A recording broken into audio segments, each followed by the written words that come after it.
Welcome to Choosing Nation Sports. This is your boy Mujero Waiti, just an ordinary guy discussing the beautiful game, discussing Kweli Yamautu as I know it. Today we are doing things differently. As we all know the preseason in all the major leagues have closed. Now we've got a couple of videos for you guys. I've got a video planned for you guys. I will also need your interactions. I will also need as well to comment and to interact with me on the topic. So Kacheko, I want us to speak about something that has been happening for months. We all kept an eye on it. Some of us were more interested and invested in others, but I want us to touch it. So if you're a Manchester United fan, this video is especially for you. But if not, also you are interested, you can also have a listen. You can also have your say as well. The Manchester United take over. We all know it. The Manchester United has been up for sale for nearly 6 months. Oh, look. November, December, January, February, March, April, May, June. Yeah, for nearly 6 months or 7 months. We all know the Glazers have put Man United up for sale since November. They never put it out like the club is for sale. The statement says team up for sale, or we're looking for strategic alternatives, or in like you see, they're just playing around with words. So strategic alternatives, or investment, or the club is up for sale. So since then, it's been a merry-go-round with bids. First bid went in, second bid, third bid, fourth bid. I think we're in the fifth bid at the moment, and we still don't know who is buying Manchester United. But what we all thought the sale will be done, concluded come March, but unfortunately it wasn't meant to be. And other people have their own opinions that Manchester United into a different cup competitions is the reason why the Glazers hold on. They wanted to maybe push the price of Manchester United up. As it stands, I just forgot the publication that I was reading at. Manchester United has been valued at about £4 billion, close to 4 times 20, 24, 6, close to 80 or 80, 80 million rands. 80 billion rands, sorry, 80 billion rands, and when we convert it to rand. So, but Bonavajo at about 6 billion rands. So you can see greed. A lot of Man United supporters, especially now, we are so frustrated with the Glazers. They've been taking dividends out of this club. They've been driving this club dry for the last 20 years. How they got into Manchester United? Let me just take you down memory lane. The club was bought by their father, Malcolm Glazer, at the year 2004, if I'm not mistaken, or 2003. And since then, at 2005, they bought Man United. They bought full control of Man United. But over the years, they kept on selling the team bit by bit, because they were eating dividends, because they didn't want to invest in the league, in the team. They ended up putting it in the New York Stock Exchange. And as it stands, Man United is being owned by the Glazer family. They own 67%. And the rest of the shares are being shared in the New York State Stock Exchange. Stock Exchange. And for years, we've been crying because we lack not competition, we lack financial stability, we lack financial support from the board. So Alex Ferguson he hid all their incompetent behaviors in the boardroom, because he kept on winning, he kept on making the team successful, even though the board was not backing him financially, but he kept. That is why I was having an argument with people already. Pep Guardiola is one of the great, is on top there with the greatest managers of our time. But say Alex Ferguson, I think he outsmarts him, or he is a level up above Pep, because he managed to win a league with average players. He managed to win a league with players that Havers no talk Man United, they had nowhere else to go. That's how good Ferguson was. He took average players and made them superstars. We won a league, Cabo Tom Cleverley. We won a league, Cabo Darren Fletcher. We won a league. Imagine. Cabo Danny Welbeck. That's how Ferguson managed to hide all the incompetence of the Glazers by giving the team success. So over the years, Man United became the brand that we know today. It grew and grew and grew. And as to now, I think we have about close to 1 billion supporters around the world. Man United is, I think it's the third or second best or second most followed team in the world. Fan base, yeah, Man United is crazy. Man United has so many fans. So the Glazers out movement has been out for a while. It has been years that the fans have been crying out for the Glazers to go out of their team because they're not investing enough funds in the team, not making the team to even challenge in competition, to even challenge in the league internationally as well. But every single year, they're taking dividends out of the team. So, November 2022, when the Glazers or the team, the Man United released a statement saying the team is looking for strategic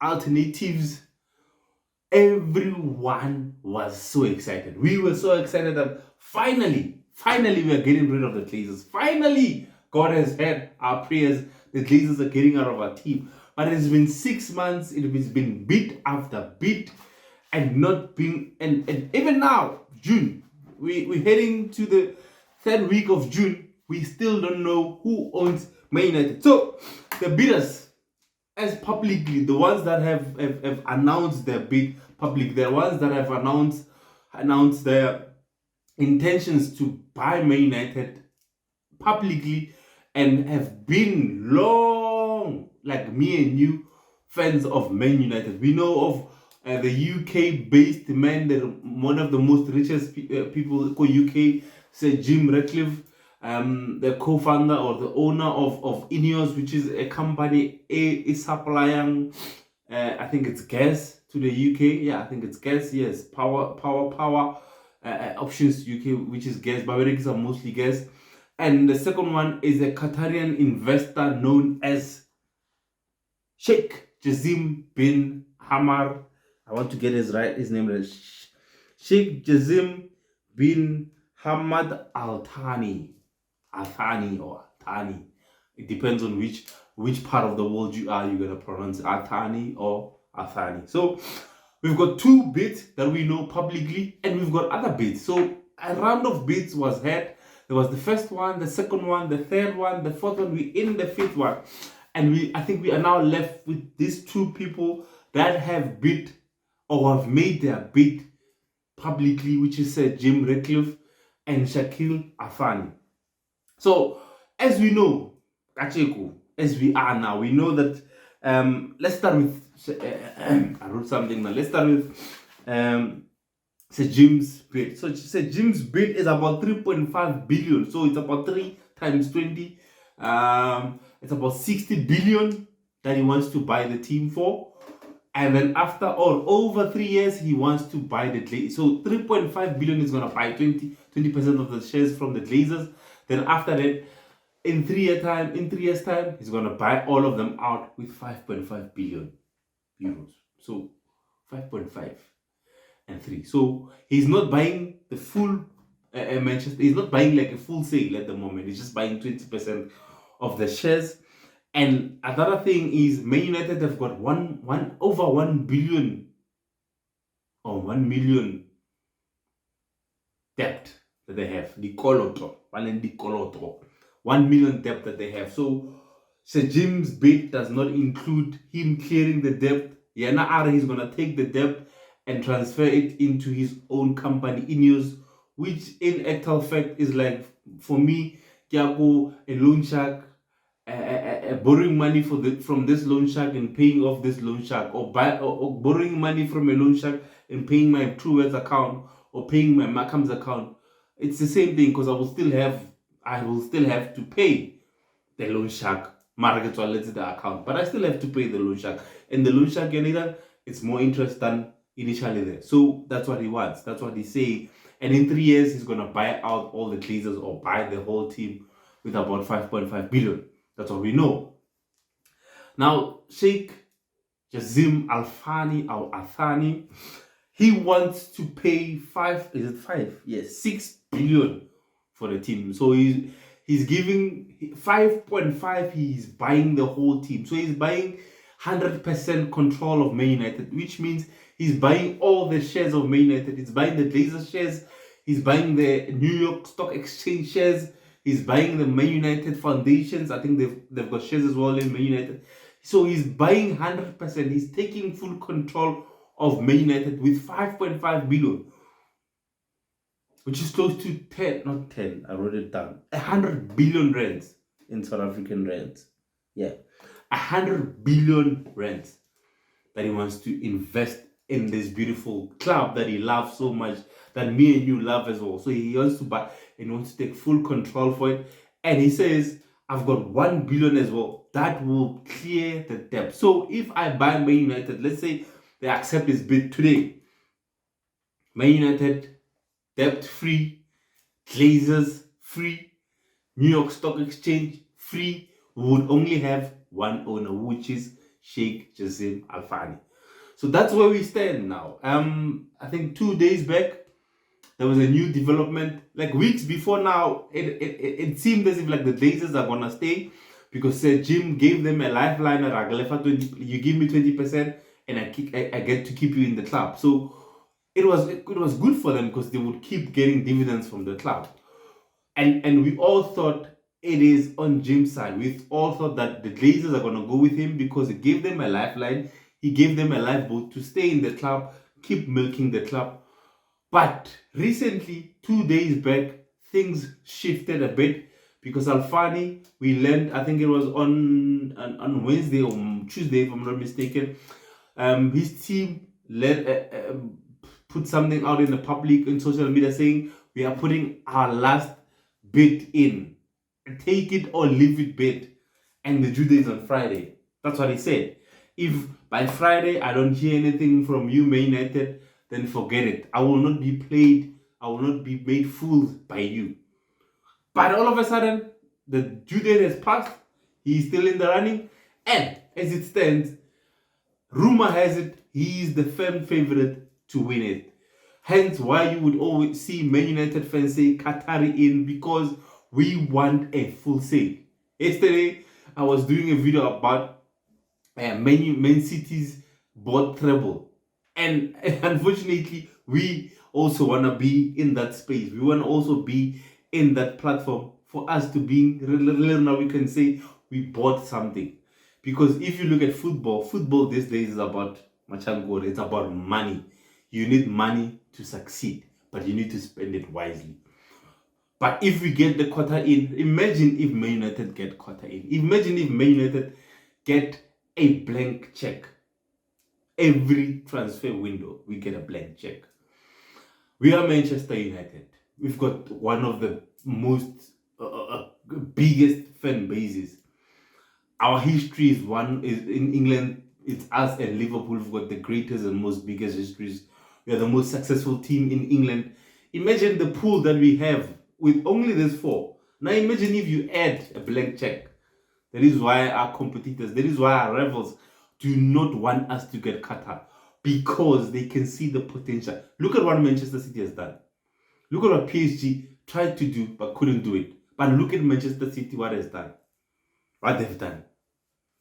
They've managed in a space of plus minus 7 years to turn that team from a unknown team to now one of the best teams, or not even the best team in Europe. So it shows you need money to compete and you need money to be the best. So now imagine Man United getting a blank check. Imagine Erik ten Hag getting a blank check. Now we can't do transfers because we are locked into this sale. We don't know or how much we have to go and buy. So yeah, we'll see how that plays. But as it stands, it's a Jim against Sheikh Jassim Al Thani. Let me know as a Man United fan, Which way do you want the sale to go? Do you want Alfani, which is full sale, debt free, Glazers free, and a blank check for the summer transfer? Or do you want Sir Jim Ratcliffe, 20% share in the stakes, still keeps the Glazers in? We don't know, a questionable transfer, summer transfer, what do you call it, budget? Let me know what you think. Remember, we are looking into Harry Kane, we're looking to Osimhen, we're looking to King Min-jae. So these United transfer targets will also depend on which owner we get. And if we get the right one, I'm telling you, we'll be unstoppable. Until we meet again, let me know as well what you think. Leave a comment, leave a like. Subscribe fella. Remember, prevention is better than cure. Don't risk it unless it's worth it. I'm out.